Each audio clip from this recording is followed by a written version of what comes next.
Well, hello everyone, and welcome to GFG Resources Live Investment Summit today, hosted by TSX. We are joined today by Brian Skanderbeg, President and CEO of GFG Resources, William Sheriff, co-founder of Group 11 Technologies, Mark Paliza, Director of Encore Energy Corp, and Hanif Jafari, Chief Technology Officer at EnviroLeach Technologies. So Brian will kick us off, walking us through a company presentation, and then we'll be accepting questions live. You can submit your questions at any time on the Q&A panel on the right-hand side of the screen. And as always, the summit is being recorded and will be available to watch afterwards on TSX.com. So without any further ado, I'll hand it over to Brian to get things started. Thanks very much, Dasha, and thank you to TSX for establishing this seminar for us to introduce our Rattlesnake Hills joint venture with G11. Today I'm going to do my best to introduce GFG. We're going to invite G11 to talk about the plans at Rattlesnake and really how we see this asset going forward. And I do really thank you all for joining us today, because I think this is quite a revolutionary event and a revolutionary technology we're trying to apply down here in Rattlesnake. So with that, I'll move on to through the slides here. Cautionary note that being several geologists and explorationists and optimists, we will make forward-looking statements here. Now, for a little context on where we're going with Rattlesnake, I thought it most appropriate to introduce GFG to you and our background. Myself, I'm the president and CEO, and we established GFG about 3 or 4 years ago.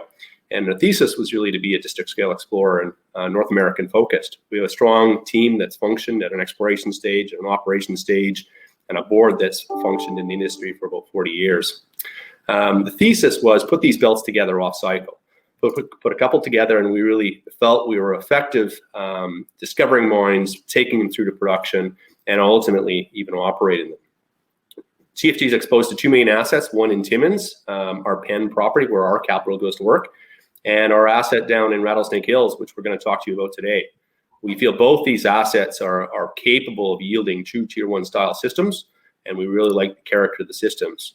And one theme you're going to see going through this presentation is an aggressive strategy, but also an innovative strategy.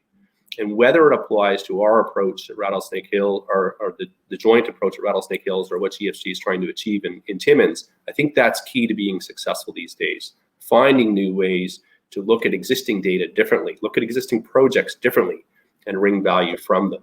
So that's a theme you're going to see through this presentation. Context on GFG: we trade on the TSX under GFG. We trade on the OTC under GFGSF. We'd be about a 20 to 25 million market cap company. We have about 4 million cash in the bank, very strong institutional backers, amongst those being mid-tiers like Alamos Gold, strong European shareholders, inclusive of the Lundin family, SSI. We also have some more conventional North American resource-based investors like US Global. Insiders own a very strong percentage of this company, 6%. We're not founders of the private co, so we bought all the stock in the market. We're definitely leveraged to success here. Now, when we look at the people here, and one of the things I think you guys as investors focus most on is ultimately the leadership of these companies. With GFG, we're a highly transaction-oriented, we're a technically focused group, and we have a very strong track record. Myself, our CFO, Mark LePage, and Rick Johnson have all been executives in this space for 15 years, previously selling Claude to SSR. Our board of directors is very seasoned and involved in multiple operating gold companies and through a series of transactions as well. Now, before I move into the details on ultimately Rattlesnake Hills, I'm just going to talk briefly about our assets in Timmins. This is an area that we're putting our capital to work in. It's about 120 million ounces in this map. This is the Abitibi of Ontario, and GFG is the largest landholder in this belt outside of Newmont. Very strong, somebody flip the slides back to me. Very strong infrastructure surrounding us. And when we look at this place, high endowment, existing infrastructure, and ultimately lots of cover. And this goes to the thesis of why we're looking where we're looking. We feel there's very relevant deposits to be found here. But I'm not going to spend today talking about Timmins because you guys came to listen to Rattlesnake. So here's a picture of Rattlesnake Hills. This is central Wyoming. And ultimately, what we're going to discuss today is bringing ISR technology to the mining industry. And I think the team and the people on this call are very, very capable, very technically savvy. And when you look at what we're trying to do, this is a very, very exciting step for GFG, for G11, and all the founding shareholders of G11 as well. For a little context on Rattlesnake Hills, here we sit in central Wyoming. This is a very prospective gold belt. And by the term belt, I mean it's an entire district. Very strong geological analogies to deposits like Cripple Creek. You know, Cripple Creek is a massive operation that's been in production for almost 100 years. The Wharf Mine in South Dakota. These are all alkaline, Eocene-aged systems, both epithermal. Some of them have porphyry characteristics in the eastern side of the Cordilleran. So when we look at this setting, great place to do work. Very strong historic expenditures. There's 100,000 meters of drilling being completed here. That is great value to be unlocked. The whole belt is under control. And ultimately what we're seeing is a great opportunity to partner with leaders in the ISR space to bring ISR technology to gold and to the Rattlesnake Hills. Now, when we look at the land position here, it's about 10 miles across. Very strong tenement. This is the entire district under control by GFG and 100% owned. And it is all in this option agreement that we're going to talk to you about today. Now, in light pink here are the Eocene intrusions. These are the causative intrusion. These ultimately are what source the gold, and they reflect and control the mineralization. In the central portion of this land position is two main deposits, one of those Northstock and one of those Antelope Basin.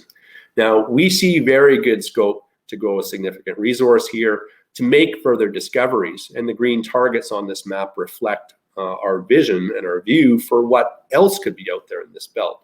But the question we have to ask ourselves, what's the best path to unlock value in this asset? And I think what we're presenting today is something that's really out of the box that can significantly unlock value in all this legacy expenditure and really bring something special to the industry. Zooming in a little more, this is the detailed view of the two deposits in the central core of the land position. Antelope Basin on your left, Northstock on your right. One of those is a Monza diorite hosted system, which is Antelope Basin. The other one's a diatreme hosted system. You can see the level of drilling.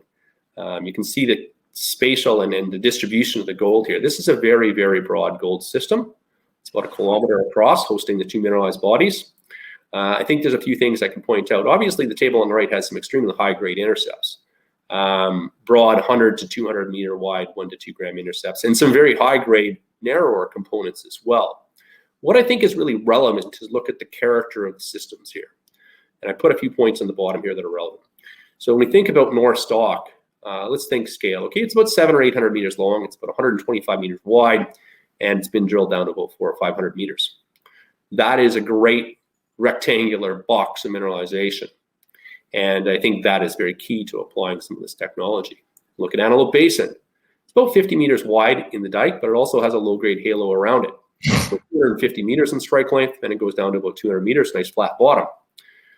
These are strong characteristics that make it amenable to what you're seeing and you're going to listen to today. So I think from my side, the key points are it's oxidized down to about 130 to 150, depending on which deposit you're looking at. It comes to surface. It is a disseminated gold system, and it's structurally controlled, and it's expandable. These are all very key salient points to make this system very appropriate for what we're talking about today. So this is the deal we announced. This was a really exciting day for G11 and GFG yesterday. And over the last 3 months, we've been working with G11 to come to the right framework of deal that really represents a win-win. And I think what we put out is an exciting structure that works for all parties. And that's really key. You need something that works for all parties. So it's a 4-stage agreement. In the end, G11 can earn to 70% of this project by taking it through commercial production. There are some sequential equity and cash payments to go along with it. In the end, GFG would be a relevant shareholder of G11, and we would be a 30% holder at the asset level. The stages really reflect what we're trying to achieve in this process. Stage 1 is metallurgical testing of legacy core, potentially testing some PQ holes. This would occur in the next 12 to 18 months. Stage 2 is really where you start testing the technology in the ground, ISR technology, 5-spot well, things like this. That's stage 2. That's another 18 months. And then it comes to stage 3. And stage 3 is where ultimately you put this thing into production and start really testing it at a commercial level. Stage 4 is the step after reaching commercial production, where G11 has the option to take it to 70% through equity and cash payments to GFG. So in the end, this creates a very strong partnership to advance the Rattlesnake Hills project. And I think it's a win-win for all parties involved here. Now, before I turn this over to G11 and Bill, and they're going to talk to you all about the technology they're bringing, one of the things that we're both going to talk about is why this asset. And this is a key point. But if you look at the history of Rattlesnake Hills and the understanding of the local area, this is the right location and it's the right geology to test this system. And there's a few points I'll make here. Wyoming has a strong number of existing in situ mine and development projects. So the permitting path is well established within this state. Surrounding us, let's look at the green and the red stars there. These are in situ or proposed in situ development projects. The yellow star is Rattlesnake Hills. This is why this project works, because the Wyoming regulators understand and effectively legislate ISR better than anywhere else in the US. Also, deposit characteristics. There's a wide variety of geology. There's a wide variety of oxidation facies, different structural settings, different grade profiles. This all makes the deposit really amenable to developing and honing this new technology. And when you look at the bottom here, I think these are some other key points. Topography. This thing works because it's not up on a mountainside. Yeah, there's some hills here, but they're actually gentle and manageable from an ISR perspective. And also when you look at the various geology and hydrostatic conditions, these are all things you want in the deposit. Suffice to say, we feel, and I'm sure G11 feels as well, that this is the right project to do the initial commercial till testing of ISR to gold. So with that, I'm going to turn it over to Bill, Bill Sheriff, and Bill's going to talk to you a little more about this slide, and then to also onto the ISR dynamics and the details of what to expect from there going forward. Thank you very much. I'll turn it to you, Bill. Thank you, Brian. Thank you. We're very excited to be on the Rattlesnake project. I've got a long history with the Rattlesnake going back over 10 years, and followed its development and was involved with some of the early days with it. So being familiar with that and the in situ that Encore has been developing, it's the perfect opportunity for us. And when I approached Brian, I said just that. This is the ideal opportunity. We'll get into why ISR and why it is perfect. Brian highlighted an awful lot of the major segments here, but I want to first introduce you to Group 11 and the concept behind what we're trying to do and why we're trying to do it, and bringing in transformational disruptive technology to the mining industry. And it won't be overnight, but we think it's a worthy challenge, and we've got the team to do it, and now the property and the corporate team to put it together as well. So with that, I'll ask to start the video.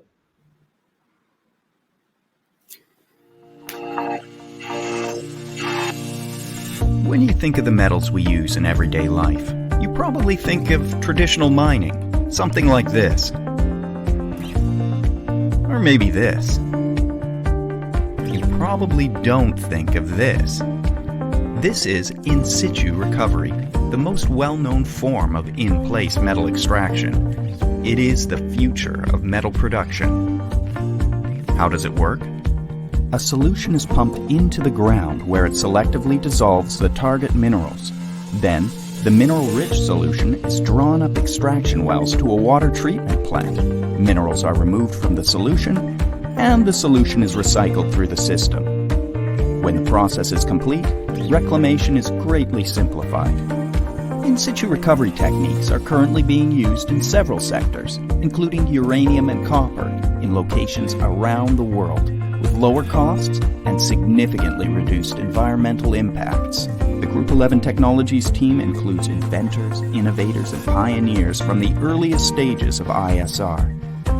The latest breakthrough is an environmentally friendly solvent made entirely of food-grade materials. Group 11 is working to revolutionize traditional concepts of gold, silver, and other metal production, moving towards a future that is safe, sustainable, and economically viable.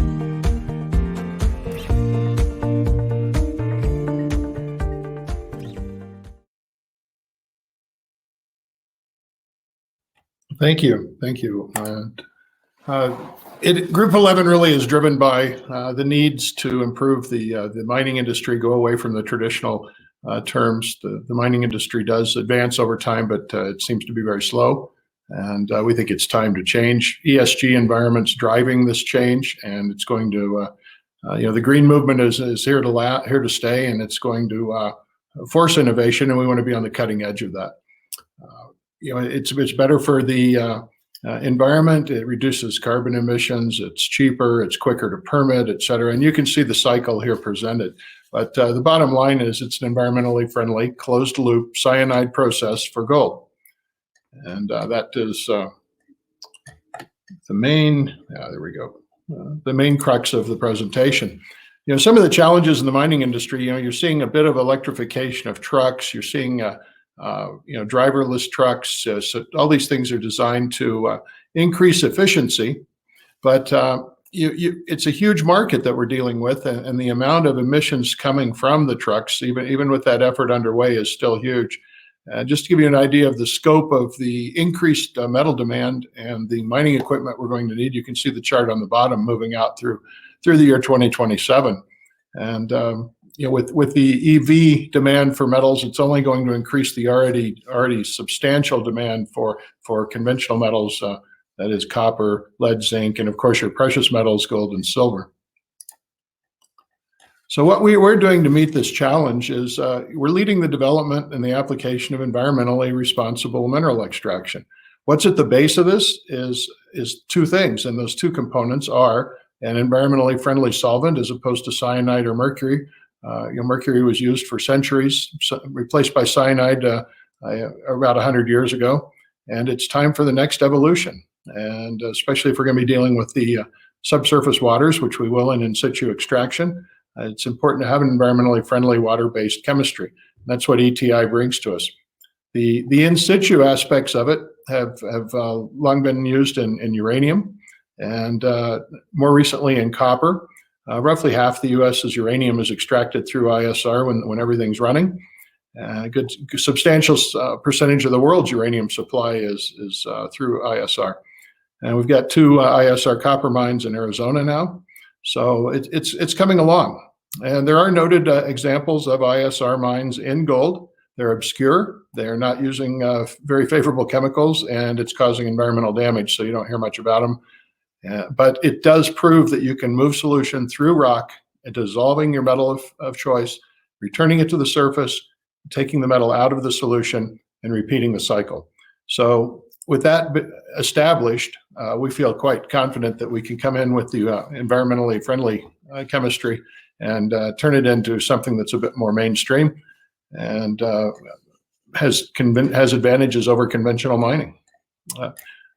Also, obviously, some of the other things is there won't be any open pits, there won't be any underground openings to speak of, all simply drilled from the surface, and makes it that much easier to rehab when you're done, reclaim it fully, and restore the groundwater to original status.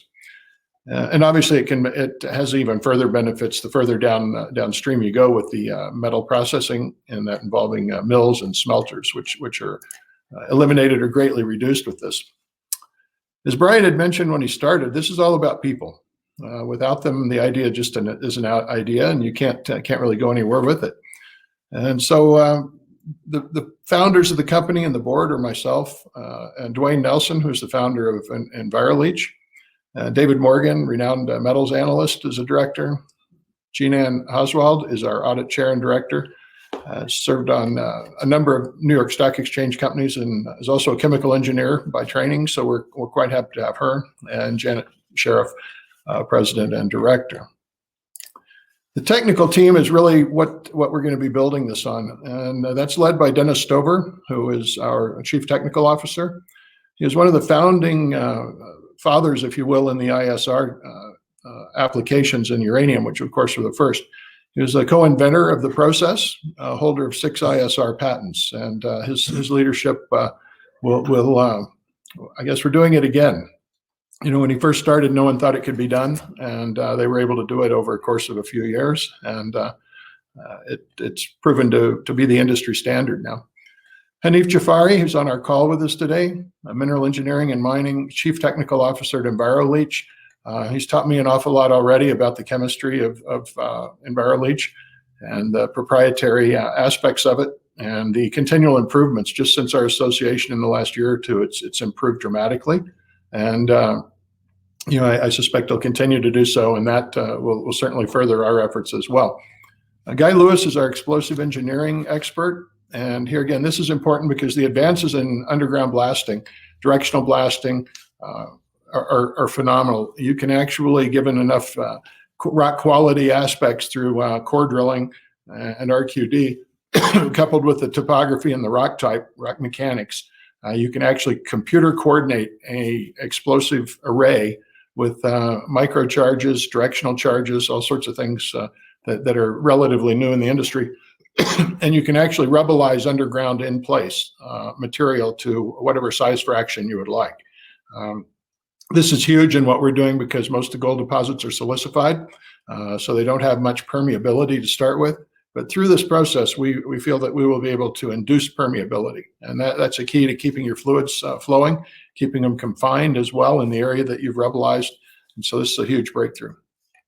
Mark Paliza, who joins us today, is a geologic engineer.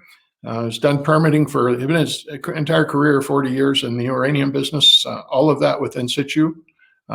He's an expert in in situ permitting, has worked in Wyoming, worked with the regulators.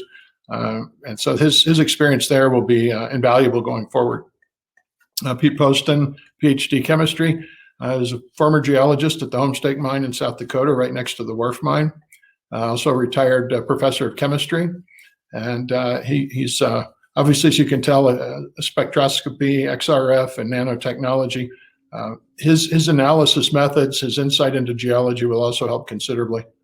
Colin Kraft, our materials processing expert, has handled many operations in the mineral processing and refining area. He actually worked right in the midst of when we were developing what we call a secondary recovery unit, and I'll get into that a bit later, but in short, it was the first commercial application of the EnviroLeach solution at an operating gold facility. And it proved superior kinetics to cyanide in that environment. And again, I'll touch on that shortly. Joe Harrington rounds out our technical team. He's a national award-winning expert in mine land reclamation efforts, everything from uranium to conventional metal mines. And he holds 6 patents for in situ metal immobilization of metals in the groundwater. And of course, this is the exact key to restoring the property once you've completed your ISR mining to its pre-mining quality. So we've got an enormously strong team. There's several other members that are equally important that I just didn't have time or space to mention, but we've got an incredibly large team that's well incentivized. So how did the company come into existence? Encore had been looking for another allied direction to go with its elite ISR team. And so it really led the formation along with EnviroLeach Technologies. So we're the 2 major shareholders at 40%. It is a private company, I'd like to emphasize again. It's a Delaware-based company. And then Golden Predator, who operated the first SRU unit and actually developed it utilizing the EnviroLeach solution and with their input, is also the 20% holder. Additional funding will be raised through private equity sales. So these shareholdings will go down. I think it's also important to mention that there is no ongoing expense to any of these 3 shareholders in terms of Group 11 going forward. It will be funding itself through private means. Also, will probably remain a private company for quite some time. So what is in situ recovery? I think the video really explained that quite well. Certainly able to take more questions afterwards and hone in on it a little deeper if you'd like. But it is a proven technology. And even in other metals other than uranium and copper, there's a half a dozen other metals that it has been successfully, at least on a pilot scale, conducted around the world. And so we feel like all of the pieces to the puzzle to make this a commercially viable operation are there. And we simply need to combine those pieces to where they work efficiently together. And here again, that goes back to all of the different geologic parameters, the oxidation states, everything that Brian had mentioned about Rattlesnake. And that's why we think it's the ideal test laboratory that happens to be sitting on probably a 1 million ounce resource when we get through with it, and potentially much more than that. So it's an ideal spot for the laboratory to evolve into an operating mine.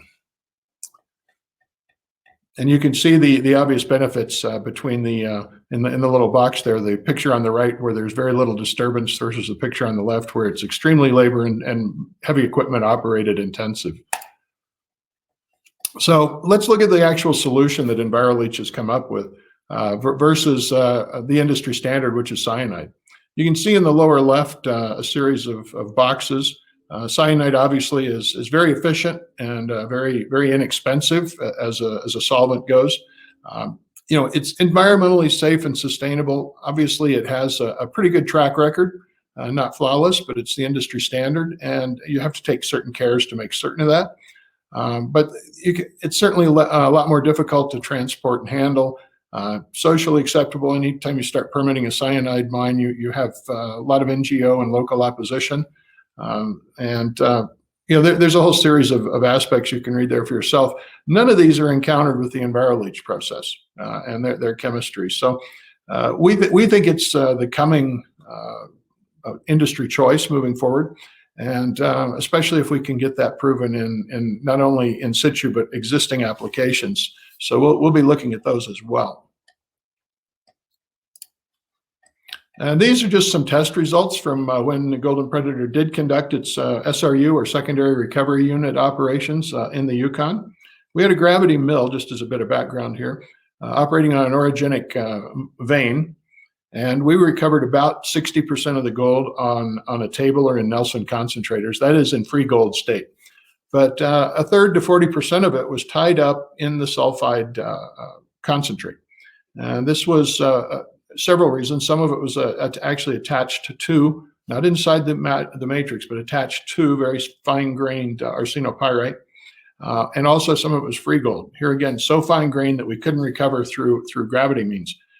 So our first approach was to send this concentrate to a smelter, which is probably the ugliest end of the environmental chain of mining.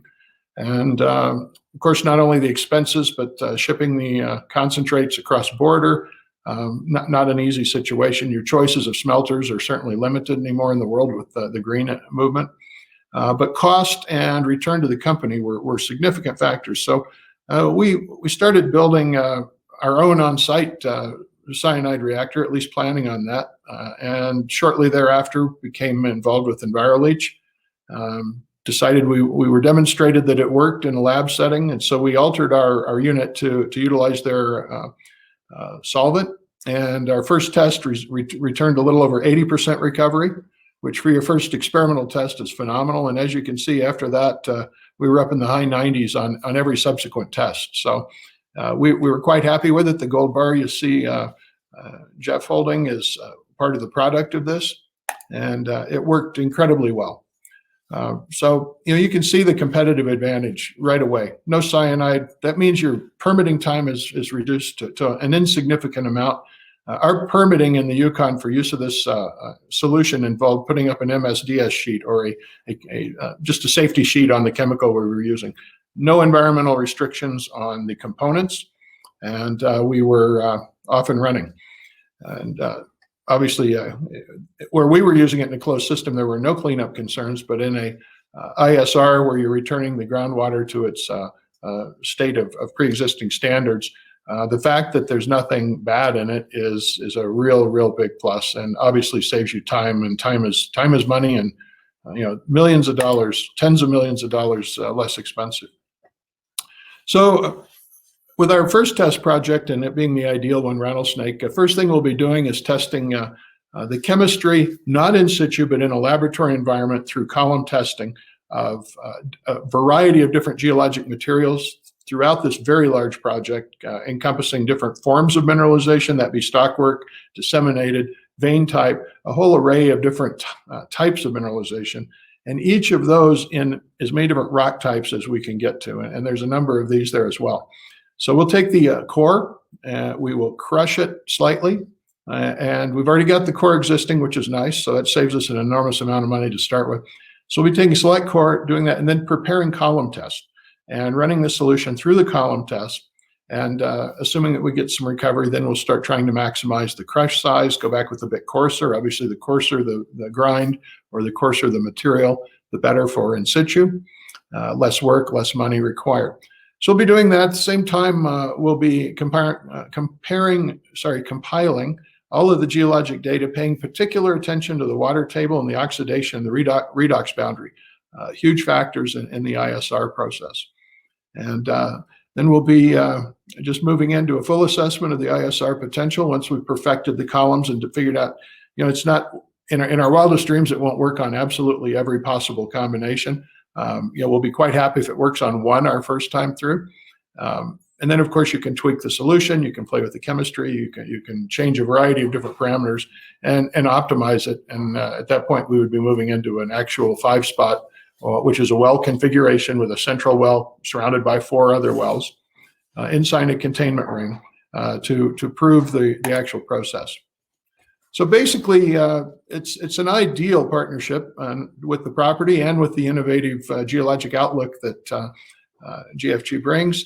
And partnering with the pioneers and experts in ISR, along with the very forward-looking geologists, it makes for a great opportunity to bring about a very environmentally friendly mining, cutting-edge opportunity.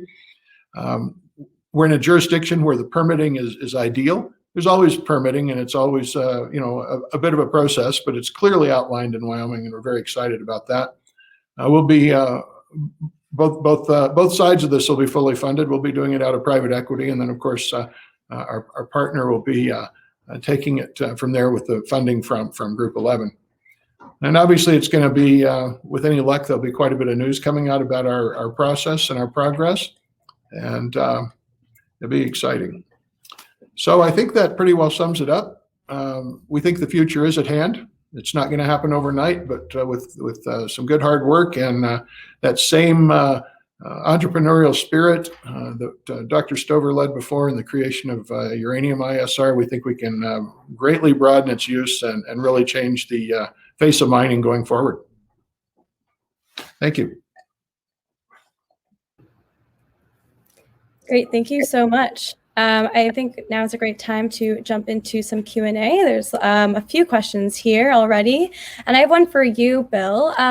Where did the idea for the combination of ETI solution and ISR come from? And where do you see it going in the next 20 years?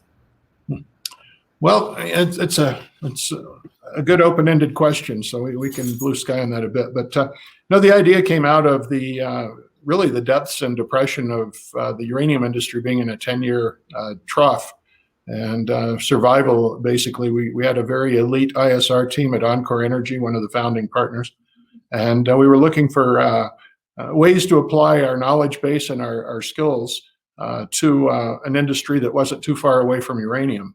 And so in a sister company, Golden Predator, where we'd actually used the process in the secondary recovery unit, it started just becoming a meshing of ideas, and have the in situ technology available, have a chemical that's not toxic. Maybe we should try something that hasn't been done too many places and never before in terms of using an environmentally friendly chemical. It just seemed to be a very clear way to go.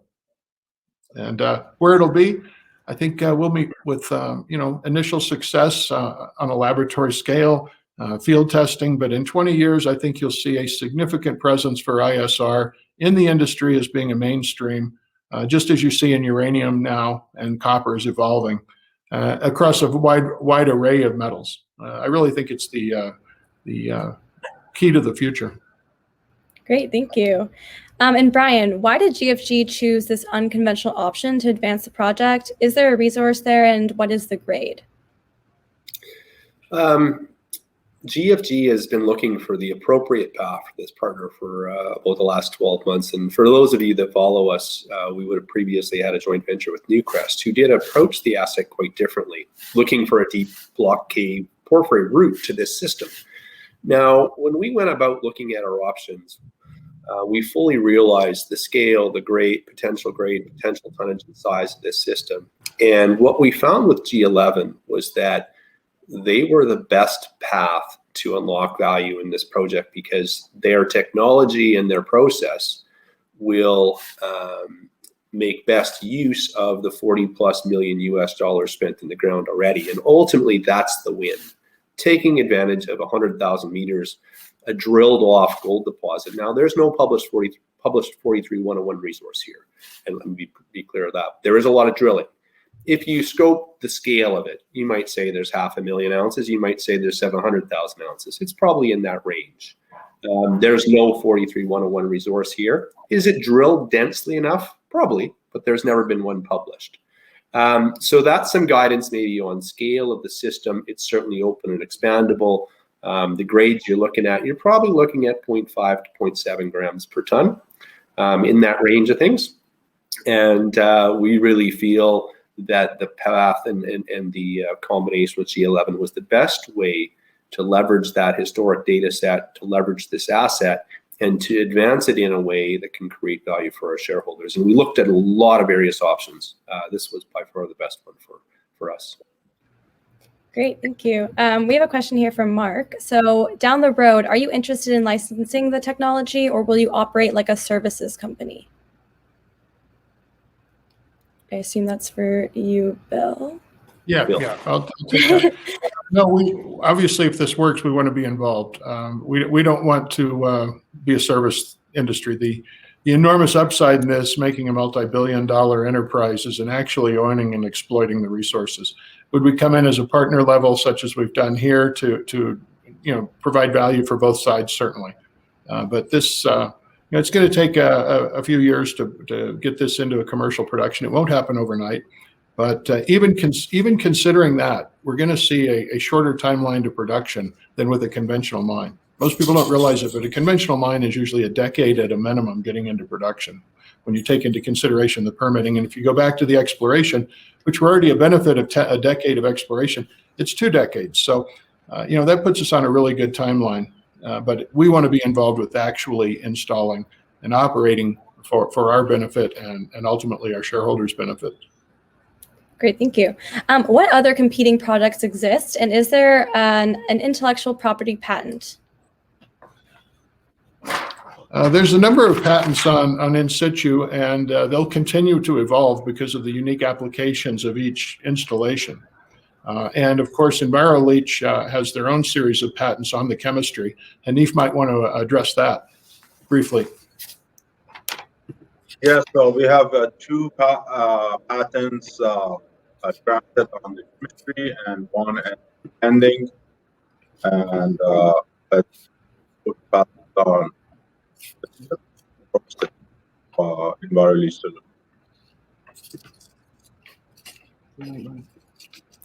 Yeah, Hanif was having a bit of trouble with his audio, but they do have, I believe, 2 patents, and it covers that. And those are evolving as well. There's applications in, I believe, for additional ones, and certainly they'll be. It's evolved considerably just in the couple of years that I've been familiar with them. So certainly continually adapting and increasing its application and recovery standards and regeneration. All right. We have a question here from Bob. How do you address hydrological contamination concerns? Well, here again, that's it basically is a function of pulling slightly more water out of the formation than you pump into it. And Mark Paliza that might be one for Mark to tackle too, because you basically have a cone of depression that confines your fluids and keeps them flowing in the right direction. Mark, are you on? I am. Can you hear me? Yes. You can. Yes. Within situ, there is a greater amount of water withdrawn than there is injected, and it causes water from the outside to draw in and the water is to be contained in the mine area. Bill, I didn't hear the question because it was so much static. Maybe you could say it again, and I'll try to give a better answer. Yeah, how do you address hydrological contamination concerns? Well, in the case of this, the EnviroLeach chemistry is easier to deal with than uranium because it is a food grade material. But water is contained in the uranium world. Water is contained in the well field by over extraction, and it's monitored. And monitoring is conducted around the well field. In the uranium world, after mining is complete, groundwater is restored to regulatory standards. We think that we'll be using similar processes here with monitoring and then reclamation after production is finished. Great, thank you. Lionel is asking, which chemicals do you use in Copper, Arizona? Does process return apply if gold is not attached to it? I'm not sure I've got that, but I know I've got the first part of it. So yeah, sulfuric acid is used in Arizona copper, which obviously has some environmental concerns. Most instances they're producing through limestone or buffering the solution with limestone, so it drops the acidity down. But that's the concern there. And with uranium, it's not so much the concern, because with one exception in Wyoming in a test field, all of the ISR chemistry in the U.S. is basically an oxygenated water, fortified with oxygen. But there, of course, you have the radiation issues of uranium that you're concerned with. So it's not so much the solution, but it's the liberated metals in the solution. Ours, on the other hand, neither the metals that we're liberating are of concern, nor is the solution. So it's a huge advantage on both sides. All right, thank you. Mark is asking, what needs to happen to make ISR, not just for gold, more competitive with conventional methods? Well, I think anybody here, feel free to jump in. I don't mean to hog all the questions here, but really, it's cost competitive now. I mean, when you're looking at the uranium industry, which is the one that's got the most widely applied use of ISR, your timeline to production is a fraction of that of a conventional mine. Your permitting is a fraction of the time and cost of a conventional mine. Your CapEx is a fraction of the CapEx to buy your large equipment array, et cetera. Just as an example, in one of our South Texas operations, where we're starting to look at operation at Encore in a ISR uranium aspect, the plant we already bought, but if we were to rebuild it, it would be about $30 million, about $5 or $6 million to start the well field. So your CapEx there's 35, 40 million. Compare that to typical underground mining of 200 or 300 million. And the timelines to production are a lot shorter. So your paybacks are quicker. So in general, ISR, at least in uranium, is highly competitive. And in many instances, much lower on a total basis than conventional. In copper mining, it's coming along. I think it will get the bugs out of it to where it is highly competitive. And in terms of the use of gold, the solution itself is more expensive than cyanide. There's no doubt about that. But that's not the way you look at it. You look at it in terms of what is your total net cost? Because with cyanide, you've got so much permitting ahead of time. You've got so many environmental concerns from NGOs and the local communities that it takes years to get the permit. And you've got a continual public relations ongoing issue. And then when you decide to decommission and clean up, you have another detoxification issue and years dealing with that. So when you look at it on a complete basis, the actual cost of the chemical can certainly bear 4 or 5 times the cost of cyanide. We haven't done the actual work yet to come up with a multiple, and it'll vary from site to site as to what that is over cyanide to be cost effective and cost competitive. But and I'll say it's not in terms of in situ or in terms of heap leaching probably competitive yet, but it's close. And I think you'll see it evolve to where it is highly competitive through either more of this chemistry that goes into it being available cheaper, or through greater efficiencies. So, it's being worked on, and it is competitive in certain areas. So, we've got that history to build on to turn it into a very competitive proposition in other metals. Great, thank you. This one's for Brian. Will GFG continue to grow the deposit? G11 is the operator. So when we look at how we structured this asset and this deal, was that the thesis really is this is an ISR project, and we're going to really advance it as such. There's no doubt that GFG is going to stay involved and through the technical committee of the joint venture and providing what is our legacy and geological modeling and understanding and how we've grown to know the asset. I fully believe the existing drilled off mineralized area is expandable. I fully believe there are other systems within the land position to be found. That being said, I think the real crux of this partnership is about applying and improving innovative technology on the existing area that's been pretty well established from historic drilling. So we'll be happy to work and support our partners as operators through the management committee of the joint venture. Great, thank you. John is asking, is the gold locked in pyrite?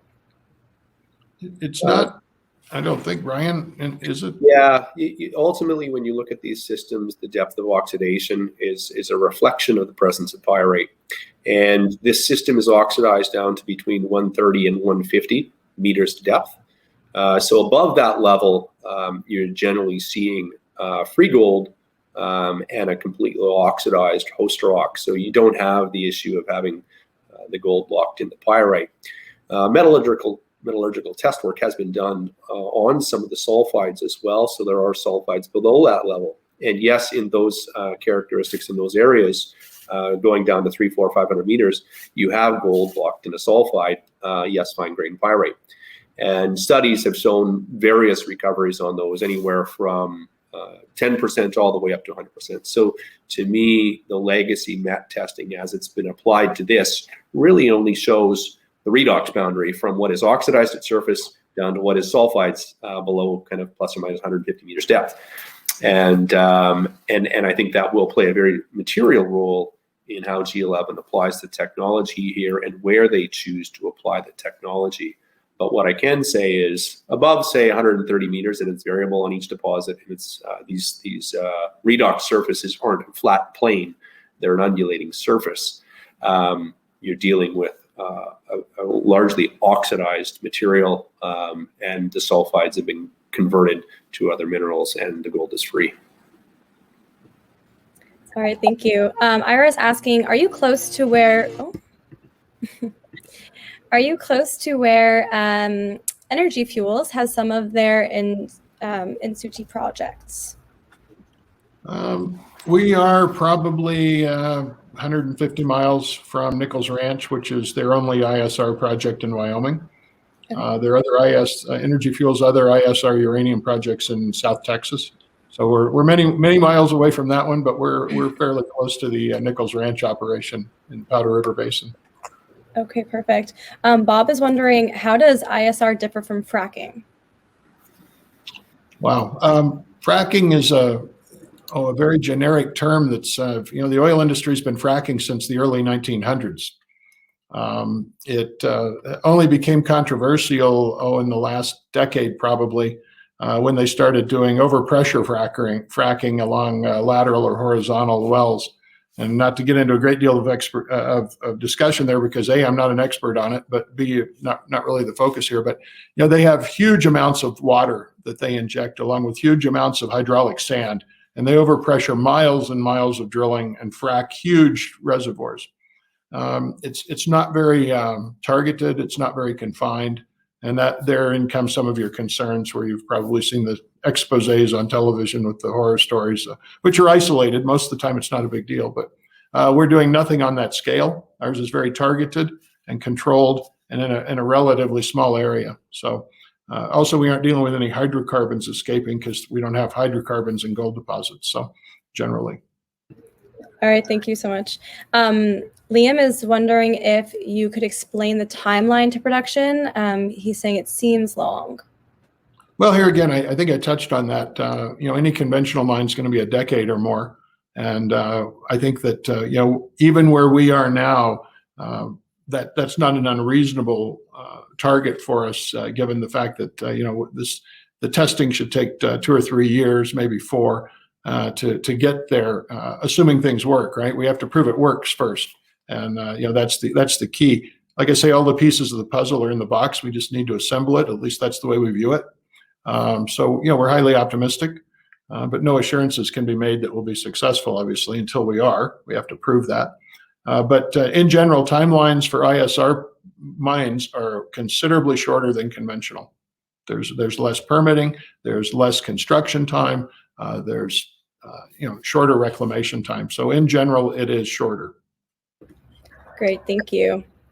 So Ira, it says, very impressive webinar, excellent management team. Would you also consider recovery of rare earth minerals? And then says, thank you for a seat at the table today. Very excited about this project. Interestingly enough, we are going to look at a wide array of minerals. Why we pick gold first is an interesting question no one's asked, but it helps answer this. They're all experimental in terms of being able to perfect it into a commercial application. There are a couple of instances of rare earth applications on test scale for ISR that have shown encouraging results. I won't say, here again, they aren't using as good a chemistry as we are in terms of environmentally friendly.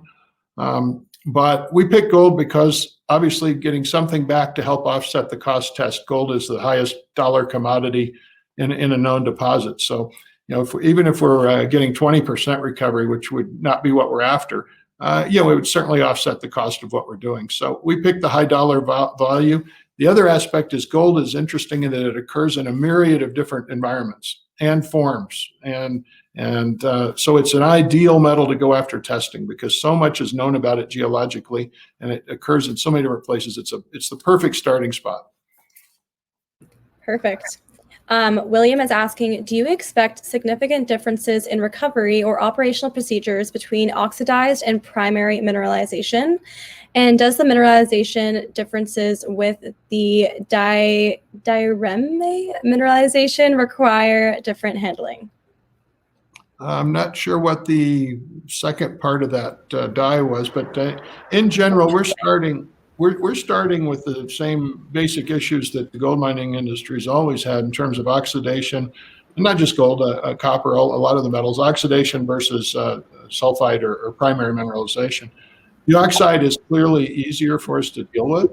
More is known about it. The chemistry is easy for it. The chemistry is somewhat unique in that it's pretty it has a high oxidation potential itself. So that's Hanif's. He might want to make some comment as to its applicability to sulfides, but I suspect that's something they're working on. I think it's evolution of chemistry probably that would get us there. But Hanif, do you have a comment on the sulfide end of this? Yes, we have done thousands of tests of different type of material for carbonaceous oxide, and the chemistry is about the applicable on many of these ores, and we always when we try to analyze the applicability, compare our chemistry with conventional methods, and our applicability has been similar or superior to the methods. Okay. No, Hanif, you're breaking up again. Just in general, you are making some progress on sulfide? Yes, we are.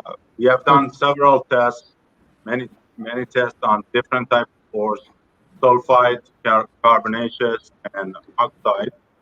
And the chemistry has been very applicable on these cases. Great. Was it clear, my voice? Yeah, the audio is way better if you're closer to the camera, so thank you. That's perfect. Our next question is from Liam, and he's asking, will Group 11 own the rights to the chemistry, or does EnviroLeach retain it?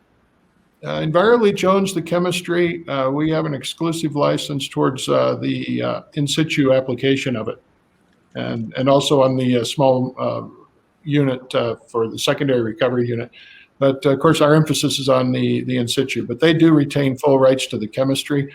We have it under exclusive license for our application. Perfect, thank you. All right, there's a lot of questions and too little time. So our next question is from Richard. He's asking, will Group 11 do any exploration at RSH property or solely focus on the success of the production process until hopefully reaching commercial production? Yeah, I don't see us doing any exploration work. Our work's going to be focused on production and developing the process to prove it's commercially viable. And so plenty of time for expansion, but there's plenty of areas drilled out sufficiently for in-house resource from what I've seen, even though there's no published resource. So we're quite confident after having looked at it that the resource definition is adequate in a number of areas to start a pilot scale operation should we be able to perfect the ISR technology. And once we figure that out, then obviously we would continue the exploration to expand, because there's an awful lot of blue sky there, and the deposit may end up being considerably larger than it is now. All right, and Ron is asking, what was the grade on material where 80 to 90% recoveries? That was on the SRU, where we were dealing with the sulfide concentrate, not raw ore. And the sulfide concentrate was in hundreds of grams per ton of gold. And it was coming off, it was after a concentration of the head grade of the original ore was roughly 25 to 30 grams. Okay, thank you. I think we have time just for one more. What are the recovery differences between lab crushing and actual in situ crushing?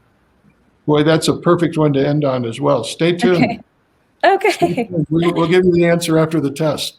But perfect one. All right. Well, thank you all so much for joining us today for the great presentation and taking us through the live Q&A. I also want to thank everyone who submitted all these wonderful questions. If I didn't get a chance to ask your question, or if you think of another one after the summit, we will be sending out a short survey where you can leave your contact information, and the GFG Resource team and Group 11 team will be happy to follow up with you directly. And obviously, you can also find more information on their website, gfgresources.com and g11tech.com. So with that, I'll just pass it back to Bill and Brian for the final word. Yeah, thanks very much, everybody, for joining us today. It's been great to introduce this structure and this deal and this revolutionary technology, and I'm really happy for everybody to participate in the great questions we had. It truly is revolutionary, and we look forward to keeping in touch with all of you. Bill, myself, Mark LePage, all very reachable, and we'll be happy to entertain questions and follow up. That's it from my side. Bill, I'll leave it to you. Just echo those comments. We really appreciate the interest. It's innovative, it's cutting edge, and we think will be the future. So it's exciting time.